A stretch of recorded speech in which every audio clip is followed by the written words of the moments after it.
When I was a kid, I thought Glalie's design was awesome, but now as an adult, after playing it once in Pokemon Emerald, my opinion has shifted. Let me tell you the story of what happened. This is going to be regular solo challenge format, so first run, then second run. The rules are in the description, here they are on screen as well, just in case you don't know my content. Okay, to start things off, Glalie has completely balanced stats, 80 in everything. As a mono ice type, which only deals special damage in Generation 3, I figured giving it a nature that boosts its special attack was the best choice. And after my Spinda speed video that I did earlier in the year, it seems obvious that lowering speed was the best choice as well, so I'm going with a quiet nature today. Glalie has a medium fast growth rate, and honestly, a pretty bad learn set. It gets Powder, Snow, and Bite as starting damage dealing moves. Of course, Double Team is banned. Leer doesn't really do anything because I only have special moves until level 19 where Glalie learns Headbutt. Beyond that, through level up, it gets Crunch, Ice Beam, Blizzard, and eventually Sheer Cold, but I don't think the last two of those moves are going to be particularly useful today. In terms of TMs and HMs, it gets some coverage, like a little bit, Water Pulse, Earthquake, and Shadow Ball, and then through Move Tutor, it also gets Rollout, which I think will be useful. Inner Focus prevents it from flinching, which I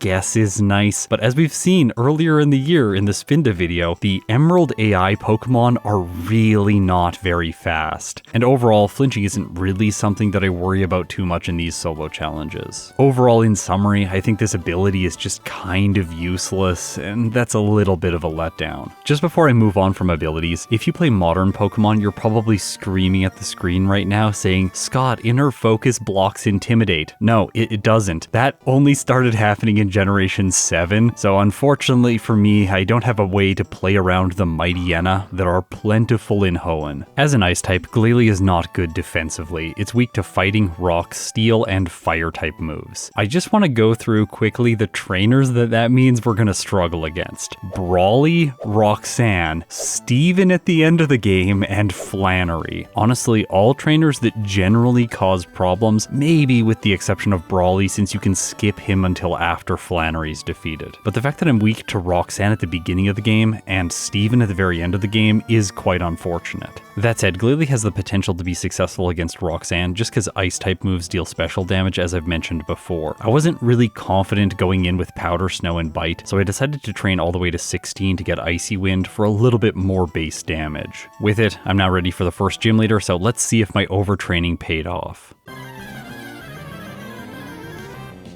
Geodude 1 comes out, I go for Icy Wind, luckily don't miss, and Icy Wind gets the job done. The second one also falls, and I move on to the Nose Pass. Now, it's going to choose Rock Tomb, which is super effective until it lowers my speed under Nose Pass's speed. There's a little bit of an unfortunate interaction playing out here, because as Icy Wind drops the Nose Pass's speed, it will continue to use Rock Tomb. This might actually be a reason to fight Roxanne at a lower level to only have Powder Snow. If I don't drop Nose Pass's speed, then it's not going to prioritize Rock Tomb and instead choose Block, Harden, or Tackle. Luckily for me with an Oranberry and because of one Rock Tomb miss, my Glalie is able to pull through and defeat Roxanne on its first attempt. But I think for my follow-up playthrough, I'm definitely going to run Powder Snow here instead of over-leveling. In Rustboro City, I'll talk about the rival. I'm going to do the optional battle just for extra experience. He's going to be choosing the Torchic team because both the fire and the fighting type are super effective against Glalie. I felt like this is what the developers would have done if Glalie was a starter Pokemon. Luckily here, I flinched the Torchic, so it doesn't even get a chance to attack. On Dewford Island, I'm only going to do two things: grab the Silk Scarf and then deliver the letter to Steven Stone. After escaping the cave, I then just head immediately to Slateport City. I'm skipping Brawly entirely. I don't think it makes sense to fight him right now. On the beach, I grab the Soft Sand and then I level up to 19, where Glalie learns Headbutt in the place of Double Team. I think there's some potential for Glalie to beat Brawly using this move and getting a bunch of flinches, but since he has 3 Pokemon, I don't want to rely on that. Chuck in Generation 2 can sometimes be defeated with a similar strategy, but he only has 2 Pokemon, and even then it is inconsistent. I like to play these first playthroughs as safely as possible, so that's why I'm making this choice now. In that spirit, I also go into this building in Slateport City to talk to this guy who is the move tutor for Swagger. I'm going to teach this move in the place of Leer because I suspect that it might be useful against Wattson. North of the city, I take my time to earn an extra rare candy in the Trick House. Believe me, this is going to be really important for what I end up having to do with Glalie, so I'll talk about rare candies these extensively throughout this video in a way that I normally don't do for Pokemon Emerald. Just so everyone's aware, there are a total of 16 that I can obtain in most of these solo challenges. One of them is only in the post game, and 2 of them are just before the Elite Four. All of the other ones can be obtained fairly easily before I take on Tate and Liza, and typically that's how I play the game, using them right before the 7th gym leader because the double battle is so tricky when I have to use only one Pokemon. Anyways, for now, only one of these items is available. Next is the second rival battle. He starts with a Wingull, Icy Wind one-shots, then against Combuskin, I accidentally use Icy Wind, it only does about a third, then the fire type hits with Ember, it does about the same amount, and I switch into using Headbutt. This does much more, I survive the next Ember and knock out his ace. Last is Lombre, it's pretty useless, so let's move on.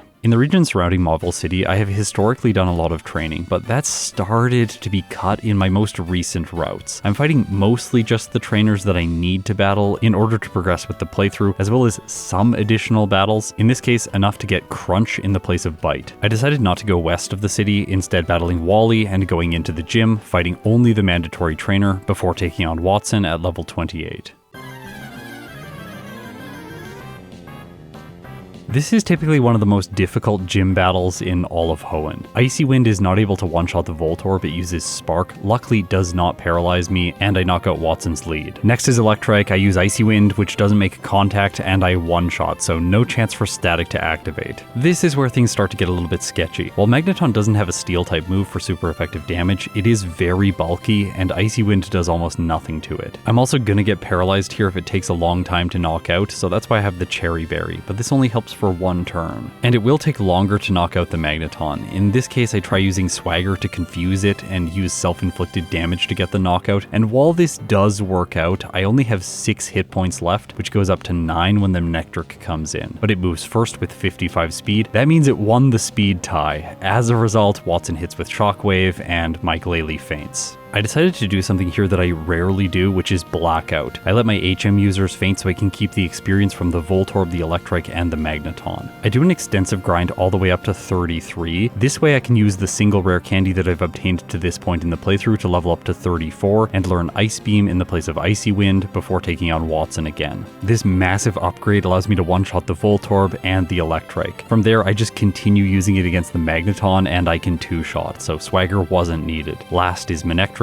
This time I'm faster, and I get a critical hit, knocking his ace out in only one turn. North of the city, I can grab the TM for Secret Power, and this populates the TM shop in Slateport City, meaning I can now pick up Hidden Power. I'm going to do that in a little bit after looping through Meteor Falls, so for now let's just talk about this move and how I've chosen to use it in this playthrough. In my experience, Flannery has been a nightmare for so many Pokemon. She loves to spam Overheat, sometimes boosted by Sunny Day, and I wanted a way to quickly make it through her Pokemon. Glalie does not get access to Earthquake until later in the final stretches of the plotline, and it doesn't get Dig right now for physical ground type damage. Instead, I figured if I'm utilizing a special attack boosting nature, I might as well use a special move that does super effective damage to fire types, and so I settled on Hidden Power Water. It's going to be more than enough for the Slugma, and it does 4 times damage to both the Numel and the Camerupt. What I'm most worried of is the more defensive Torkoal being able to survive one hit with around 50% health, then setting up Sunny Day, surviving one more hit and hitting a boosted Overheat. Anyways, after looping around through Meteor Falls, I grab the TM and I teach it in the place of Swagger. Now before we see how Flannery went, I have to take on Maxie first. In this case, the battle's pretty easy. Hidden Power Water also helps out here. Ice Beam's special, so Intimidate doesn't matter. I one-shot the Mightyena. He sends in Camerupt next, where I use my newly obtained move, and finally Zubat is kind of irrelevant. Okay,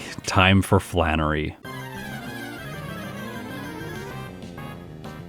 As I mentioned before, I think this one's really straightforward for the first 3 Pokemon. The Torkoal is the only one that has a possibility of surviving, and I'm fairly sure it's going to. What I'm hoping for is it chooses Overheat right away, seeing that it's super effective and will deal massive damage. That way it's not going to be able to get 2 hits in. Hidden Power Water does way more than 50% damage, which is convenient. And then from there it does not choose Overheat, instead prioritizing Body Slam. Well done, Flannery. Sunny Day would have been better into Overheat, or just Overheat all by itself because you could have crit, but instead you chose Body Slam and did absolutely nothing. Probably for my second playthrough I should be running a Cherry Berry for this battle just in case it paralyzes me and then everything falls apart. Luckily for me that niche scenario did not happen and I wasn't punished. Okay, we're gonna jump right back into the Brawly fight now. By the way everyone, this is where it is. Some people say I forget to put Brawly in these videos. I don't. It's always just a short battle when I backtrack to fight him later on. And we are going to continue skipping ahead right into the battle against Norman. This is a strange area of Pokemon Emerald where the pacing doesn't really make a lot of sense. I knock out his Spinda, then he sends in Slacking, and I use Ice Beam here just because it can't counter this move. Then he uses Yawn, but I've prepared for this with a Chesto Berry. I bring the Slacking down to low health, I wake up from Yawn, and then Norman uses a Hyper Potion. I keep using Ice Beam, it does about half this time, but Slacking survives the next hit just barely. Still, it's not able to do anything to me and I knock it out. From there, there's only 2 Pokemon left over, and I one-shot both of them using Ice Beam. Okay, well done Glalie. The early game was actually not nearly as bad as I expected it to be. I've only got 1 Blackout to Wattson, so things are feeling pretty good coming out of the early game. I feel like we can't just jump right into the Winona battle, so I am going to show you the rival just before Fort Tree City. The last 3 gym leaders came in rapid succession, and I need to break it up a little bit so that I can be satisfied with the pacing of this video. That said, Glalie has all the answers here. I can one-shot the Pelipper with Ice Beam, Hidden Power Water gets the job done for the Combuskin, and as I said before, Lombre is really bad. It does try to flinch me with Fake Out, so I guess Inner Focus is kind of useful here. It's nice to see the ability do at least something, even if it's against a Pokemon that is absolutely pathetic. I actually just want to mention the fact that Lotad and Lombre are completely incompetent, and then they evolve into Ludicolo, one of the most terrifying Pokemon to face in a solo challenge. That is a major glow up. Okay, inside Flannery's gym, I want to talk about speed. Remember I've gone with the speed lowering nature? I have 86, and right before this trainer that is important, because his Swellow is the fastest AI controlled Pokemon available until this point in the run. It has 82 speed, so even though I've lowered my speed stat, I'm still faster. Well, unless it chooses Quick Attack, but if it chooses Quick Attack, it's much better than going for something like Double Team. Anyways, this trainer is really irrelevant, other than giving you a sense for where your speed stacks up for the rest of the run. Because of this interaction here, I'm pretty confident Glalie's not going to have any problems with this stat for the rest of the run. Okay, now let's take on a trainer that's going to be really predictable, Winona. Okay, do you think I'm going to one-hit all of her Pokemon? And the answer is no. She has a Skarmory. This thing always survives. This is a bad omen for what's to come with Steven Stone. In this case, it's not a problem. What actually ends up being the problem is the Pelipper. It goes for Protect, wasting my time, then survives an Ice Beam, hits Supersonic, which confuses Glalie, and against her ace Altaria, I hit myself not once, not twice, but 3 times in a row. This lets the Dragon set up to +4 with Dragon Dance. I think if it had started attacking at maybe +2 or +3, it might have knocked Glalie out, but instead it just kept trying to set up more. It got greedy, and therefore Glalie is able to snap out of confusion and hit with Ice Beam, one-shotting. In the next section of the game, there are a bunch of rare candies that I can obtain. I'm not going to go through each one's individual location, just know that I'm starting to stock up on these items. Once I arrive in Lilycove City, I take on the rival. This is an easy battle, even though he has a Ludicolo. This win gives me access to the department store, where I grab vitamins, in this case 3 Carbos and 3 Calcium. I grab the TM for rest, and then I have to backtrack and do a bunch of plot stuff. Maxie is first in the hideout. This battle is about the same as it was previously. With special damage, his Pokemon are not really a threat. I do misclick on the camera up using Ice Beam instead of Hidden Power Water. Oops. Ends up not being a problem. Crobat's last. I get cured from Confuse Ray with my Person Berry and then use Ice Beam to one-shot. Okay, Shoal Cave is next. This is normally where you obtain a Snorunt to evolve into Glalie. So Glalie's at home here. Also, I want to go down to the very basement floor, the area that is all frozen, because here I can obtain the Never Melt Ice. It can't hurt to have 10% more damage with Ice Beam. As I go through Tate and Liza's gym, I want to talk about Shadow Ball. It takes quite a while to pick this item up, so I didn't think obtaining it made sense when I have Crunch, which has the exact same base power. And since Glalie's base stats are all even, the fact that I have more special attack just slightly due to my nature means that Crunch will hit harder in most cases. Now, there might be a scenario where Shadow Ball does help because some of Tate Liza's Pokemon have lower defense stats when compared with their special defense stats, but I didn't think this was going to be the most important factor. I'd rather save the time journeying up Mount Pyre. Inside the gym, I level up to 49, and then decided it was probably time to use some rare candies. Note, this is a very key decision moment in this playthrough. I've mentioned before that there are 13 available to this point in the run. I have 12 now because I used one before Wattson to get Ice Beam. I thought about it for a little while. You can see that I'm being slightly indecisive here, and eventually I backed out, deciding instead just to equip the Nevermelt Ice and try Tate Liza at this level. Ice Beam one-shots the Claydol, so I never have to worry about Ancient Power. They send in Soul Rock next, and the Xatu targets down my Zigzagoon. I tried to knock out the new Pokemon because I didn't want to get hit by Flamethrower, but Ice Beam just barely doesn't have enough damage. On the next turn, I reprioritize, assuming that they're going to use a healing item on the Soul Rock, and Ice Beam knocks out the Xatu. This is where things go downhill. After setting up Sunny Day, the Soul Rock uses Flamethrower, and it gets a critical hit, taking Glalie down to orange health. So I'm just not able to finish their remaining 2 Pokemon in time. Soul Rock goes down, but Lunatone uses Psychic, and that's it.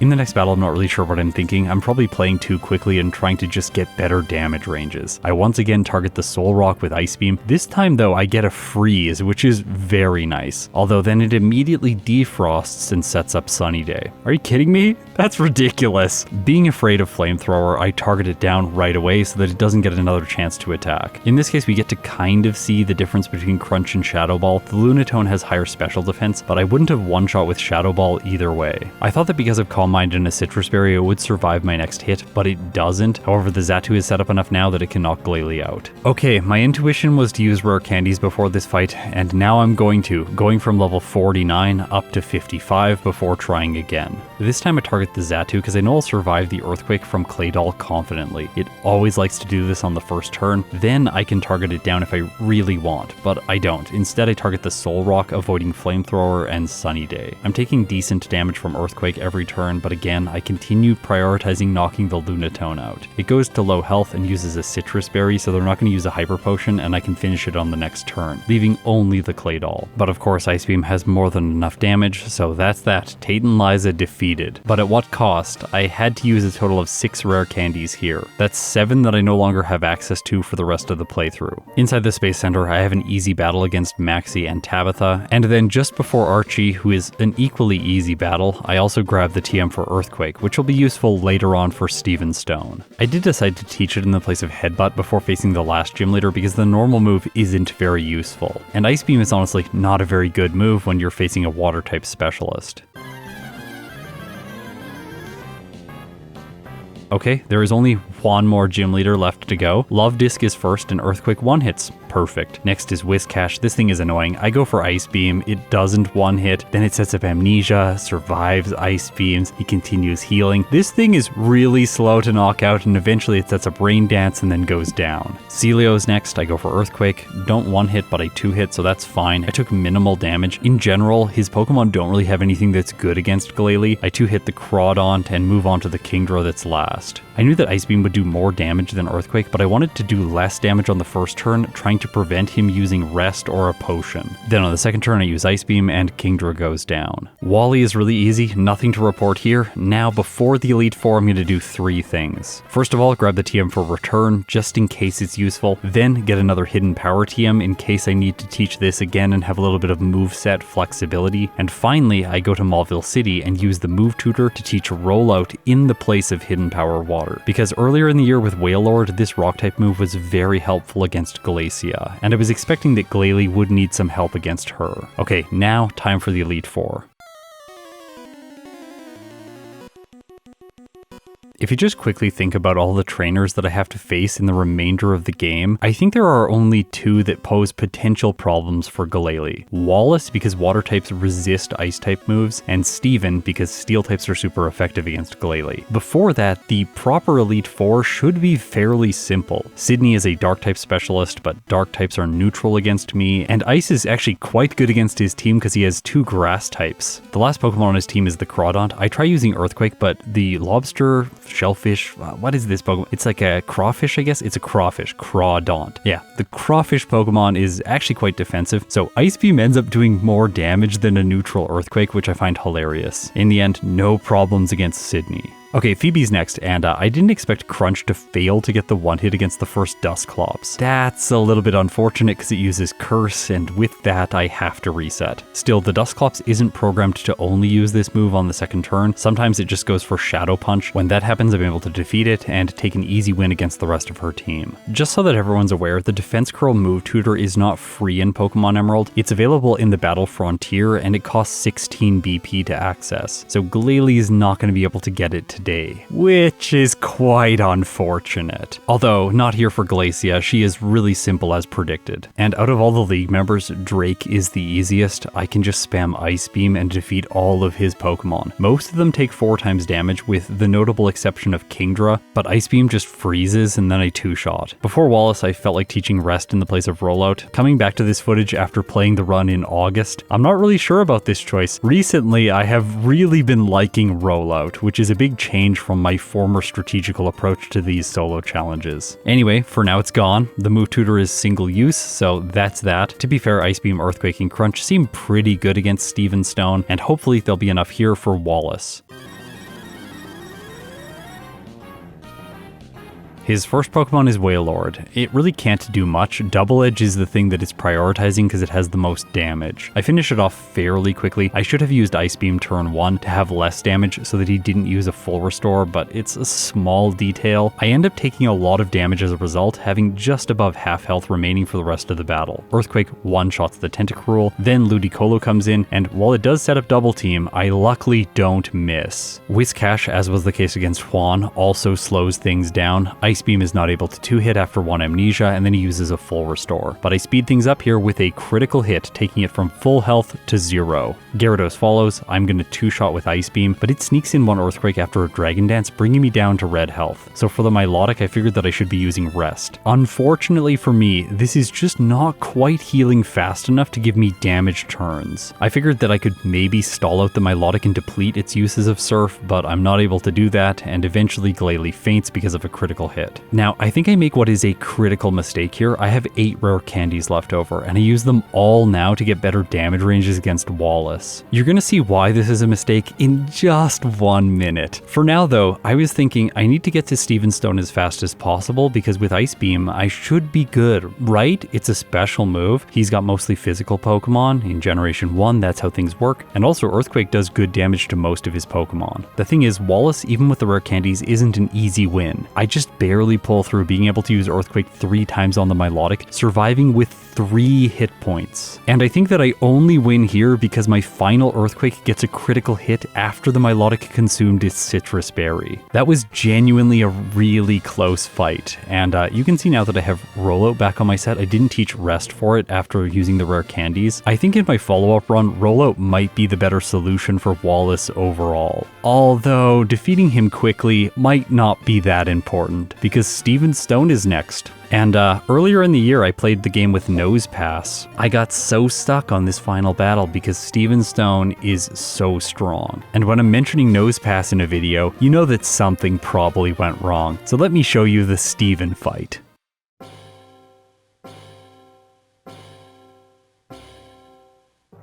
Skarmory is first. I have really no way to set up other than Substitute here, which I am using now. My moveset is Ice Beam, Earthquake, Substitute, and Rest. I set it up, and then I go to knock out the Flying type, and it's going to take 2 hits. That's not good. Also, Steel Wing breaks my Substitute in a single hit, which is also not a good omen. I take out Steven's first Pokemon and move on to the Claydol, which is an opportunity for me to re-establish my Substitute. That said, it does have Ancient Power, which can break my subs over and over again. Pretty annoying. It's here that I want to emphasize the fact that Levitate would be really good as an ability for Glalie, because the Claydol actually does more damage with Earthquake when compared with the super effective Ancient Power. Also, it does look like in Glalie's art that it would levitate. I can't really imagine this thing sitting on the ground. That seems sort of silly. As a result, I get stuck in an awful loop using Substitute and Rest, trying to stall out the Claydol, and it screens. Eventually, and I mean eventually, this takes a long time, I make it by it and the Cradily comes in next. This is is not where all hope is lost. Steven teases me for quite some time. I try and set up my substitute here, but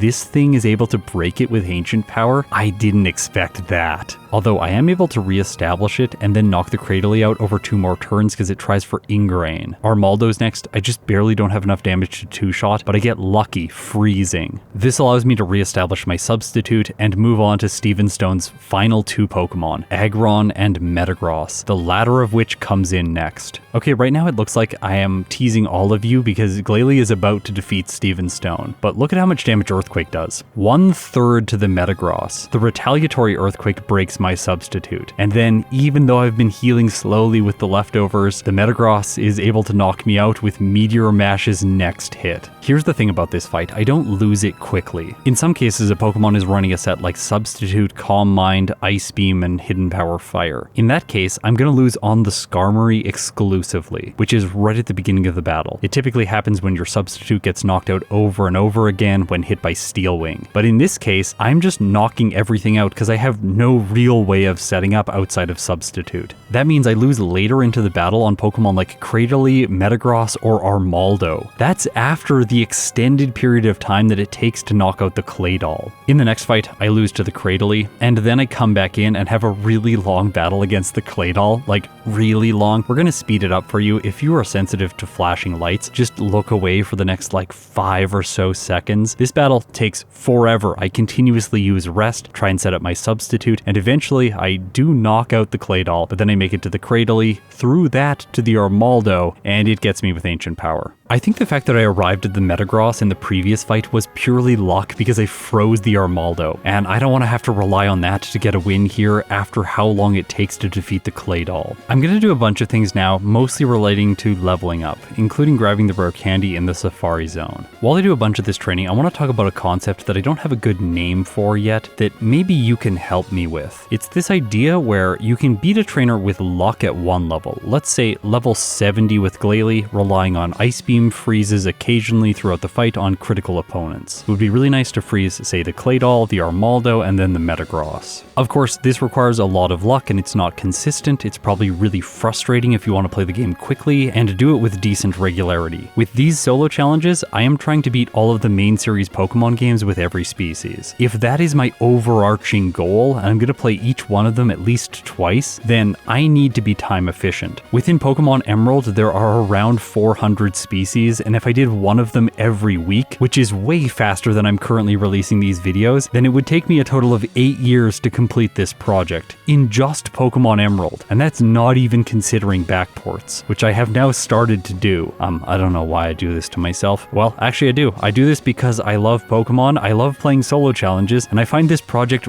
really stimulating and interesting because it seems like it might be impossible, unless I didn't make videos for each one of these challenges, but I really do want to make a video for each one of the challenges. If that is the context I am operating within, then I want to make sure that when I sit down to do a follow-up playthrough, I don't have to do like 6 more. I want to be able to defeat Steven Stone on the first or second attempt and not have like 40 resets and completely destroy the improvements that I made over my first playthrough. That's just an unsatisfying way to leave a Pokemon. And that's where this concept starts to manifest. At what level will Glalie be able to defeat Steven Stone consistently, or at least decently consistently? And the answer to that is much higher than I would have liked. So we can luck through the fight at a much lower level, around, let's say, level 70 is just an example, although I think Glalie could actually do it much lower, relying on Ice Beam luck. If I need to train up to level, let's say 80, then there is a giant void between level 65, 70, and 80, where Glalie's results won't really improve that much because it would still require luck, until it gets to the threshold where some degree of consistency is achieved. Now, we are going to start jumping through a bunch of failed attempts against Steven Stone at level 78 because this is not the level, and it takes me a while to figure this out because what I need is to be able to 2-hit the Metagross with Earthquake. If I can't do that, then I have to rely on Ice Beam for freezing, and then why would have I wasted all of this time training for more levels? I should just luck through at the lower level and hope that it happens in the first like 10 attempts. So the concept I'm really trying to get at is this idea of there being a giant gap or a void or like a wasteland between the level that is required required to defeat a trainer with luck, and then the level that is required to defeat the trainer consistently. In some cases, this wasteland is very small. It's like 2 levels. You level up 2 more times, you get a 2-hit on the Metagross, and you're like, wow, I'm done, easy. But I could luck through 2 levels lower, doesn't really seem worth it. In other cases, this void is extremely large. And that's the case with Glalie. I come back, I try again at level 83, and the time is now well over 2 hours. This run has completely fallen apart. I am still not able to 2-shot the Metagross, but eventually I do manage to freeze it at this level. I just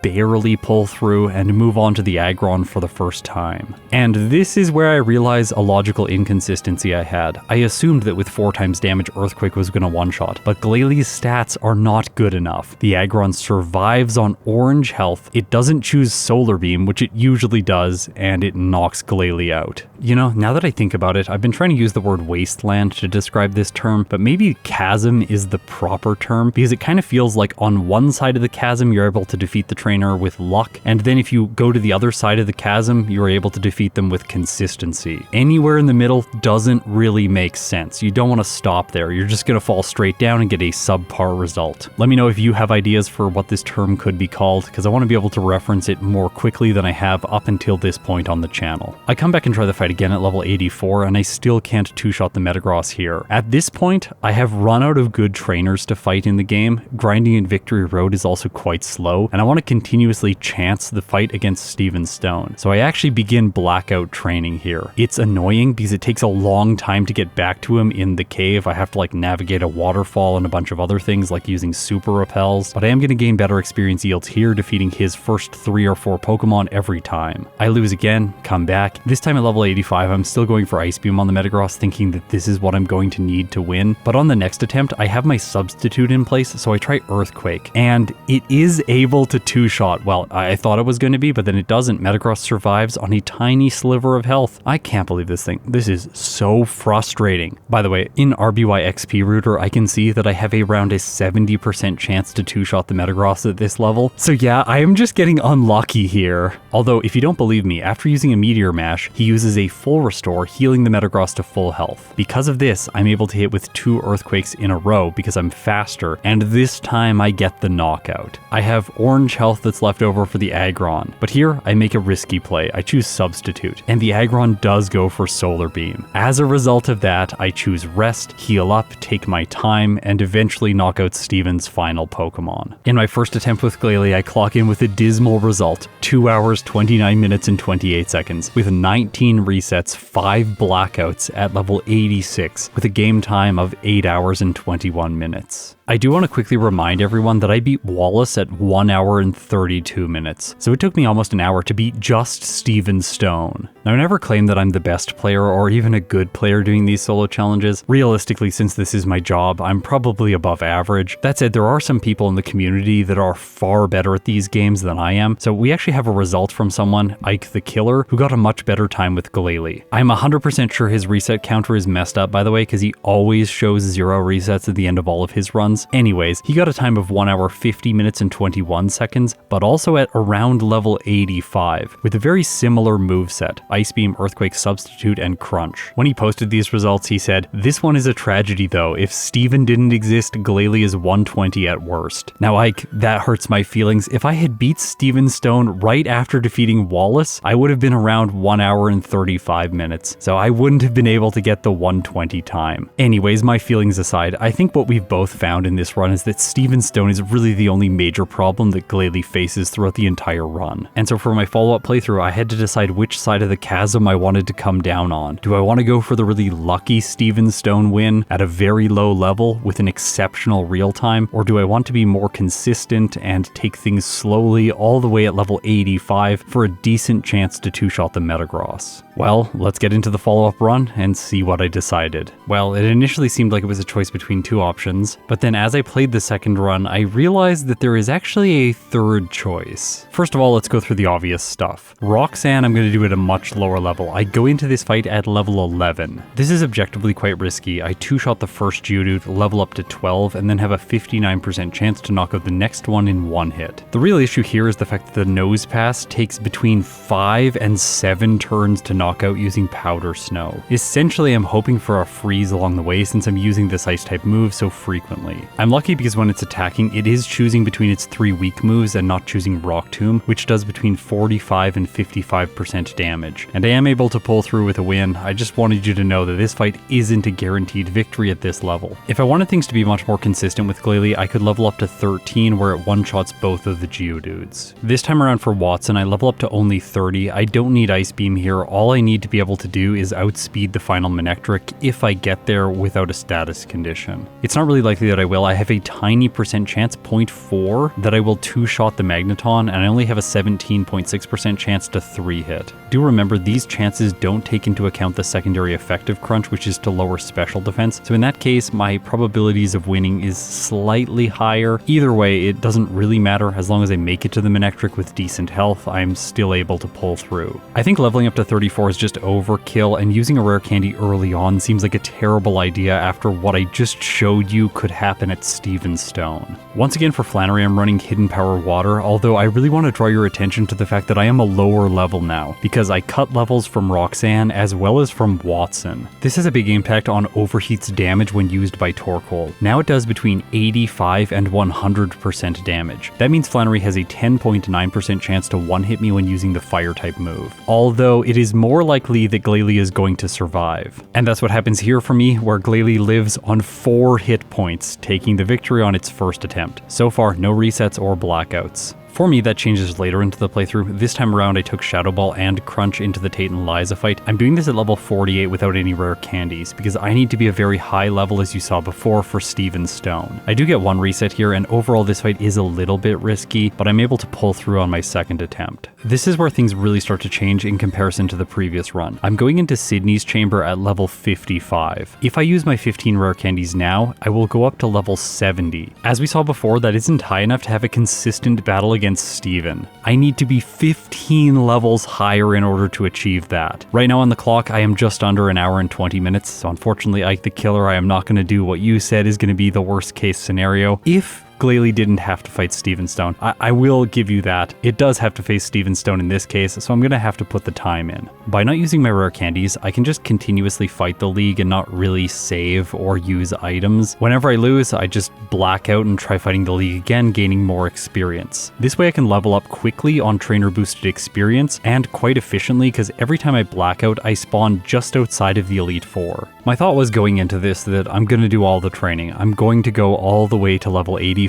and defeat Stone as consistently as realistically as possible. Leveling to 90 or something doesn't really make sense. That's probably overkill since I have a decent chance of 2-hitting the Metagross. Although, on the way, I leveled up to 61 and had the chance to learn Sheer Cold. And then, my entire strategy changed. I am so happy that on the fly, I was able to internalize this piece of information. I immediately thought to myself, the only problem within the Steven fight is the Metagross. If I'm able to one-shot it, I'm going to have a much more consistent time. And I also have a new solution to everything else that comes before it in the fight so that I can get there more consistently this time around. With this new piece of information, I discontinued my blackout training and crushed the rest of the league all the way to Wallace. I'm level 63 now. I'm going to use 15 rare candies to go all the way up to 78 before fighting the champion. Also, I teach Earthquake in the place of Crunch. It looks like I'm holding on to Rollout, but no, I'm also going to teach Rest in its place. That said, Rest is just here for safety against Wallace in case something bad happens, like the Ludicolo gets really set up with double team and I need to buy a little bit more time. Ideally, I'm just going to be using Substitute, Ice Beam, and Earthquake to take the win. And I am able to. I don't need to use Rest once. Okay, are you all ready for the Stone strategy? I'm really happy with what I came up with here. So, my moveset is going to be Ice Beam, Sheer Cold, Attract, and Substitute. Please look at the clock. We are almost an hour faster at this time than my previous playthrough. Even if I have like 10 resets, I am still going to get a much better time with Glalie. So here's how the strategy works. The Skarmory likes to use Spikes and Toxic, 2 moves that won't do anything when I'm behind a Substitute, so I can set it up for free. Then I can use Ice Beam to 2-shot the lead on Steven's team. After that, Claydol comes in, and I can use Ice Beam to 2-shot. Even if it breaks my Substitute, this doesn't matter, because once I knock it out, even if he uses a full restore, I know that Cradily is coming in next. It likes to use Ingrain and Confuse Ray Ray, which waste time. And even if it tries Ancient Power, this isn't the end of the world, because I'm going to be using Attract. Throughout my Emerald series, I have been using female Pokemon, and this is the primary reason why. I want to have access to this powerful status condition move during the Steven Stone fight. I just haven't really made good use of it in my challenges up until now. With Cradily missing every once in a while, I can two-shot with Ice Beam, or I can do the fun play and just try and one-shot with Sheer Cold, and it works right away, knocking Cradily out. Next is Armaldo. I can also try Sheer Cold here, but it ends up not working on the first turn, and then it breaks my substitute. Overall, the far more reliable play is setting up Attract so that it's going to miss turns. I can re-establish my substitute so that Metagross is not going to be able to mess with me. Well, that's what the strategy was before, because now the strategy is once I knock out the Armaldo, which gets very close, I freeze it, this comes through for me, I have red health left over, and then on the Metagross, of course, Sheer Cold. I have saved 1 PP for Steven's Ace, and in this case it hits. Metagross faints in a single turn, and then I realized I have a problem.